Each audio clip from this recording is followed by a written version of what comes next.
These two American soldiers were on a mission deep in the rainforest when they unexpectedly encountered a prehistoric dinosaur. The two froze in place, too scared to move. Fortunately, the dinosaur shifted a little and went back to sleeping, but before they could breathe a sigh of relief, several baby dinosaurs woke up. The adult dinosaur immediately stood up straight and charged at them. Just looking at its tiny, useless little arms, they knew it was a T-Rex. The T-Rex had thick, tough skin that bullets could barely penetrate. The two soldiers didn't linger to fight and fled at top speed. But the T-Rex didn't chase after them. Just when they thought they'd escaped danger, the T-Rex circled around and appeared behind them. How smart is this thing? Captain Beck took rookie Leon and fled immediately, rolling right down the hillside. Beck remembered there should be a river nearby. If they just kept going downhill, they could swim out. As soon as he finished speaking, the T-Rex closed in again. The two didn't even catch their breath before they had to keep running. With the T-Rex getting closer and closer, Beck quickly pulled Leon behind a tree to hide. The T-Rex had poor eyesight and stood in place, looking around. Beck took the chance to pull the pin on a grenade and throw it. The dinosaur was startled by the high-tech device. Beck and Leon seized the opportunity to escape,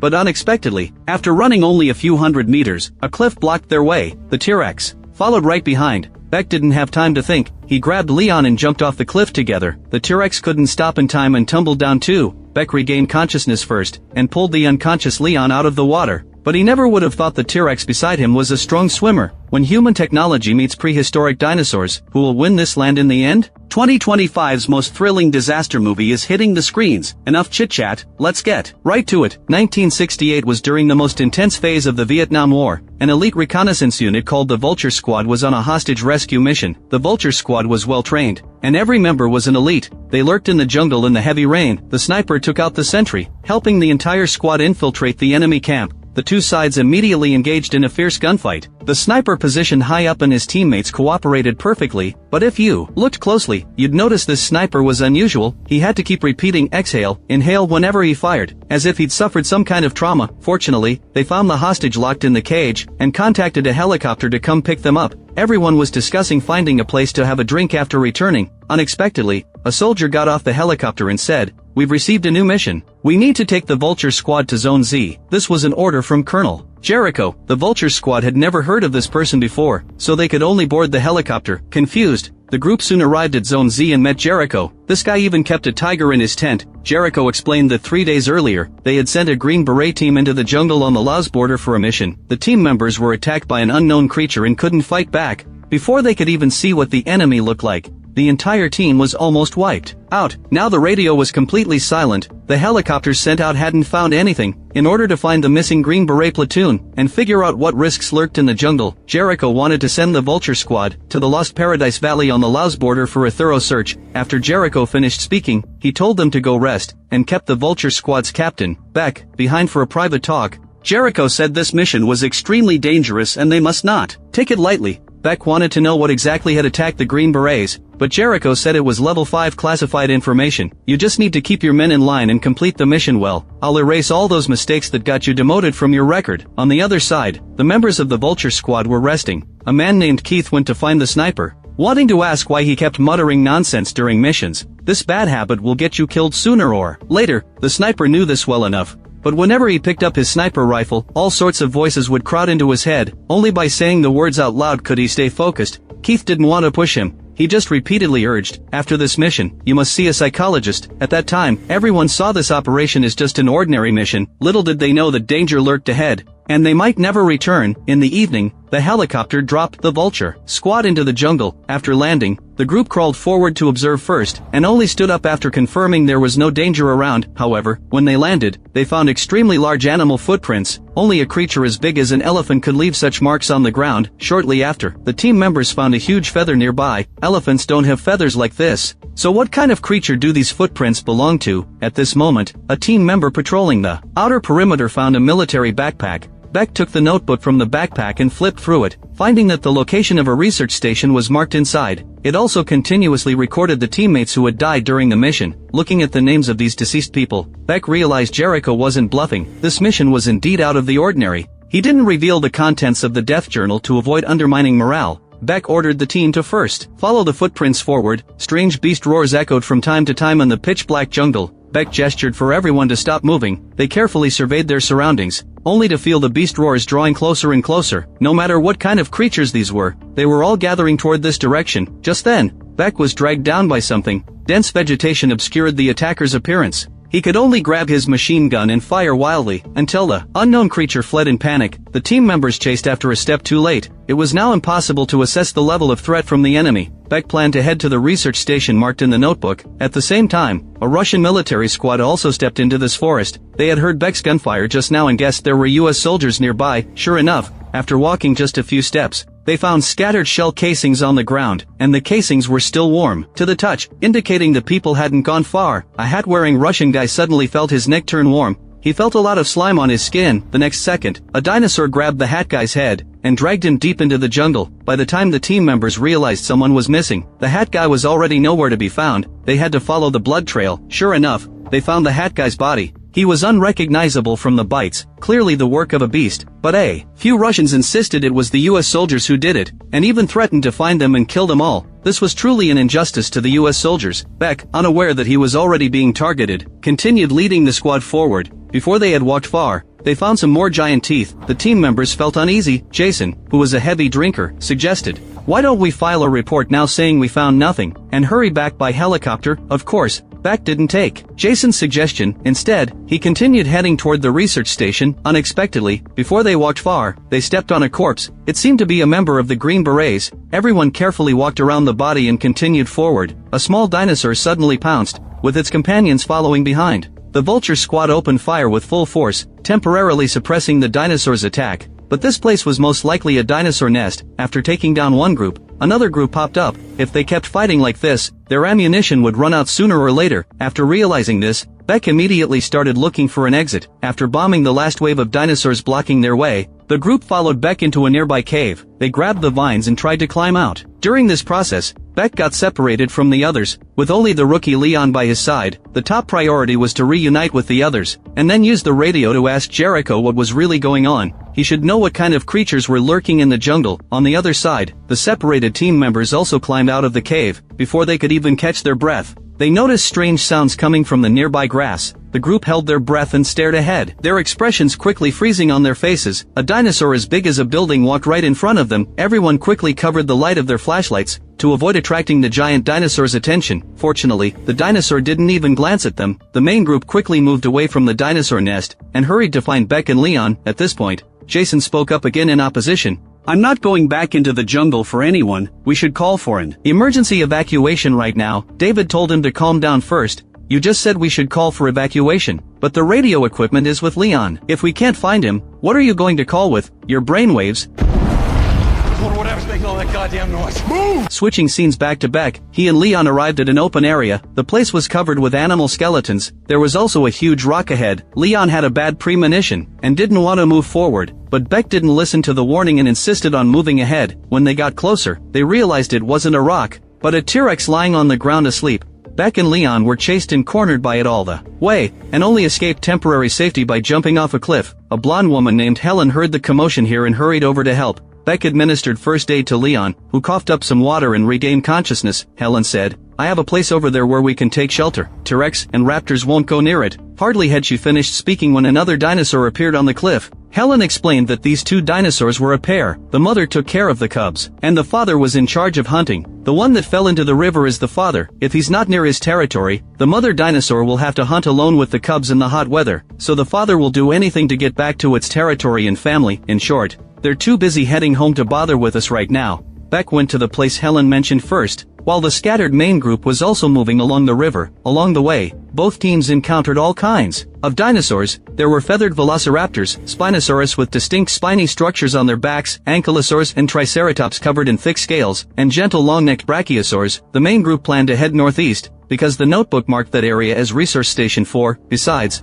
David knew that since Beck had seen the map, he would choose to take shelter at Resource Station 4 too, and they might meet up there. David's guess turned out to be correct. The hiding spot Helen took Beck to was the Resource Station 4 marked on the map. However, the place was in a state of desolation, and the buildings were all made of reinforced concrete, with thick walls. It was the safest place here. Beck told Leon to contact headquarters, and then pressed Helen about what this place really was, and why prehistoric dinosaurs existed here. From their conversation, It was learned that Helen's real name was Sophia, and she was Russian. A few years ago, she followed General Borodin to this place, and worked with the research team's scientists to clone and breed dinosaurs. The original plan was to train them as biological weapons, but eventually the dinosaurs got out of control and turned the valley into a killing field. To keep the secret, Borodin even killed all the researchers involved in the project. Sophia was the only one from that group who survived by luck. At this moment, the radio finally connected to Colonel Jericho. Beck reported that the Vulture Squad had come under heavy fire, the mission had been compromised, and requested immediate evacuation. Jericho didn't give a clear response, instead asking Beck what clues he had found.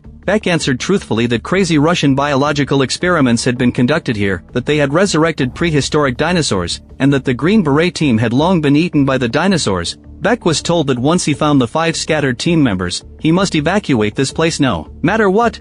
You think you can blackmail me, you little son of a bitch? You got one piece in the puzzle. Beck stated, if you want this piece of the puzzle, send a helicopter here before sunset. Colonel Jericho actually had no idea about the existence of dinosaurs at all. He had originally thought there might be Russian nuclear reactors, or colliders hidden in the jungle. Surely Beck couldn't have been eating too many toxic mushrooms. How could dinosaurs possibly exist in this era? He told his men to first look into Borodin. As for Beck, he also took the 2 of them to find the other team members. At this moment, the main group was moving through waist-high grass. Keith, with a cigarette in his mouth, was talking to his comrades, when he was suddenly shot. This time, although they didn't encounter dinosaurs, they ran into that group of Russians. The Vulture Squad quickly opened fire in retaliation. The 2 sides took cover in the grass and exchanged fire. Little did they know that the harsh sound of gunfire not only caught Beck's attention, but also attracted the nearby dinosaurs. Several dark shadows flew past overhead. The Russian and American sides finally stopped shooting and looked up at the sky together. A dozen pterosaurs soared in the air. These carnivores had clearly spotted the prey in the grass. The Russians were the first to react and open fire on them. David instructed his comrades to keep low and move toward the forest while firing. Several pterosaurs dived toward the ground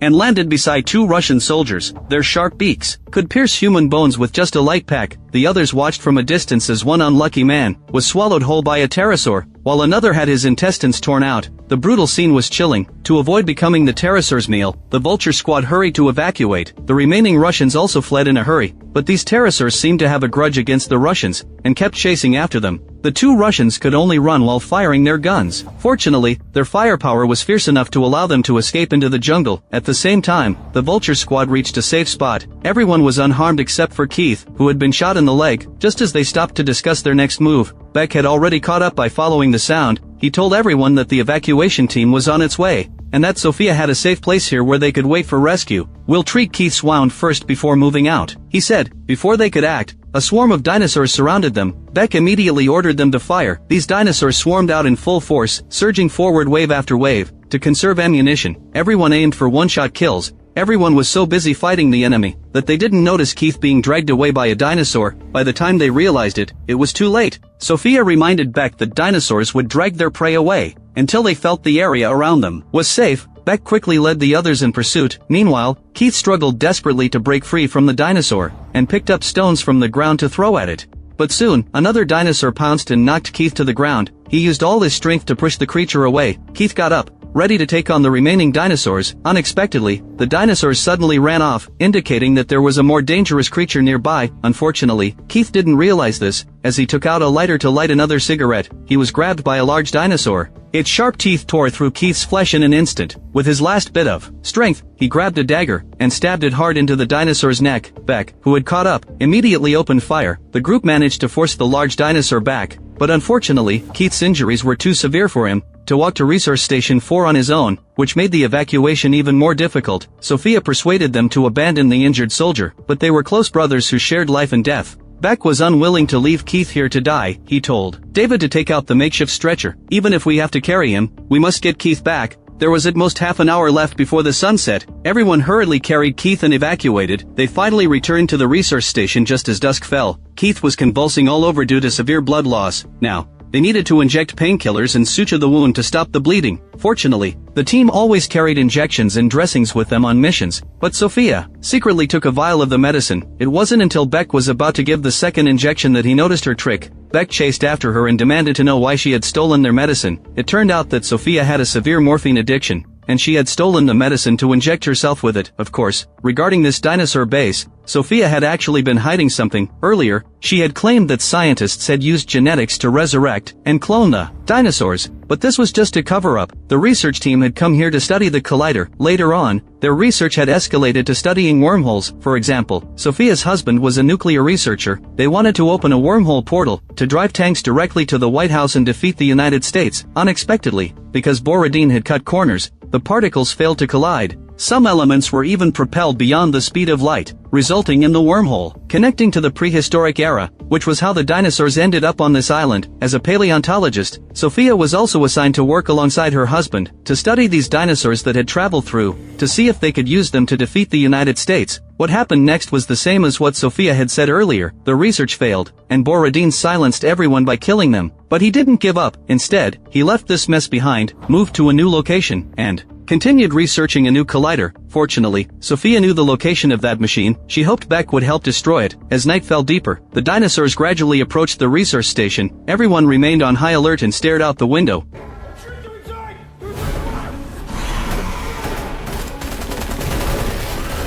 A fierce attack temporarily forced the dinosaurs back, but they soon circled around to the back and started ramming the door. David fired 3 shots in a row at the front. The area near the door became eerily quiet. Suddenly, a dinosaur launched a surprise attack through the window, just as the team members were distracted, dealing with the dinosaur climbing through the window. That one outside the door also took the chance to break in. These beasts could coordinate their attacks. The group increased their firepower and sprayed bullets as they retreated behind the second security door. However, the crisis wasn't over. This resource station 4 had a rather fancy skylight, and now the dinosaurs had all climbed up to the roof. Wasn't this supposed to be the safest place on the entire island? One might even mistake it for a Barbie dreamhouse. The most ridiculous part is that Beck and the others kept shooting at the windows. Are you worried the dinosaurs can't break the bulletproof glass, so you're kindly helping them out? In the nick of time, Sophia said there was a secret passage here, but the space inside wasn't spacious enough, so they couldn't carry Keith with them while evacuating. Just as Beck was in a dilemma, Keith volunteered to stay behind. Everyone knew there was no better option at the moment, so they could only help Keith light his last cigarette and then hurry to evacuate. As for Keith's fate, it was easy to imagine. He pulled out a grenade and ignited it. The group watched the explosion behind them, filled with a feeling of indescribable sorrow. The next morning,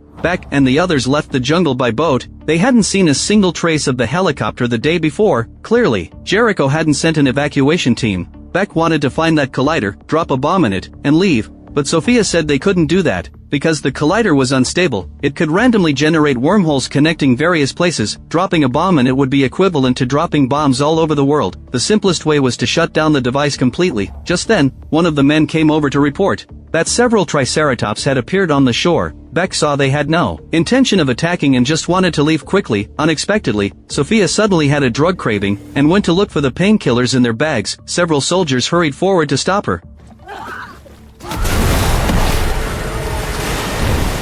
Fortunately, the dinosaurs underwater turned their attention to the Triceratops on the shore. Their boat safely reached the target jungle. As soon as they entered the woods, they were surrounded by thick fog. Soon after, several rotting corpses appeared ahead, indicating that this journey was bound to be dangerous. They moved forward cautiously. Before long, they were attacked by dinosaurs. Fortunately, these carnivorous dinosaurs were small in size. Everyone grabbed their weapons and fought desperately. The scene became extremely chaotic. The sniper, who had been in poor mental condition, watched as his comrades were trapped in danger. He suddenly shouted and rushed deep into the jungle, luring all the dinosaurs to the riverbank. He raised his pistol to make a final stand, saving his last bullet for himself. The sniper willingly became the dinosaur's meal. By the time Beck caught up, it was already too late. In the evening, the team found the location of the collider. They then contacted Colonel Jericho and asked him to send an evacuation team quickly. He would destroy the target building and then meet up with the pilots. Beck finished speaking and hung up the phone. Jericho wanted to take the collider for himself. He quickly arranged for a fully armed escort team to head to the coordinates Beck had mentioned. Switching scenes back to the Vulture squad, Leon still had some explosive devices on him.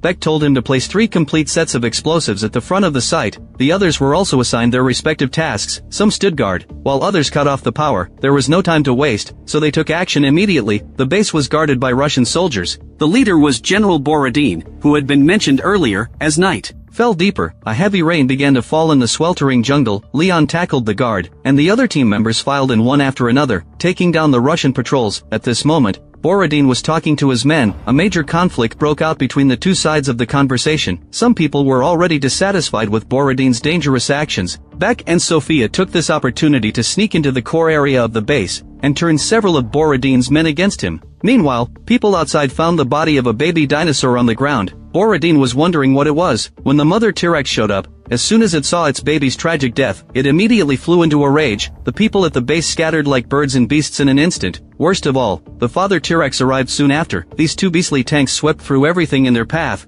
biting whatever they caught and ramming whatever they stepped on. These Russians had truly reaped what they sowed. Seeing that they were about to be completely wiped out, they deployed tanks to counterattack. Unexpectedly, the T-Rex suddenly charged from the side, and bit off the tank's barrel in one bite. In the end, the tank exploded. The scene before them was like a picture straight out of hell. Beck and the others avoided the T-Rex couple and entered the laboratory. Even at this point, Borodin still tried to come out and stop them. Sofia shot him down with one bullet, and then shut down the startup program. Unexpectedly, the laboratory suddenly plunged into darkness. A large group of dinosaurs swarmed in. Beck's men quickly released smoke grenades, firing their guns while retreating. Borodin tried to take the opportunity to reset the collider, but was bitten to death by a dinosaur. The main group was also hunted while fleeing. A young team member was killed unfortunately. Beck told the team members to leave via the emergency ladder first, while he stayed behind to lure away the dinosaur herd. Fortunately, when Sofia and the others ran out, the reinforcements sent by Jericho had already arrived. An epic battle between humans and dinosaurs thus began. Guns, cannons, and flames almost lit up the night sky. Meanwhile,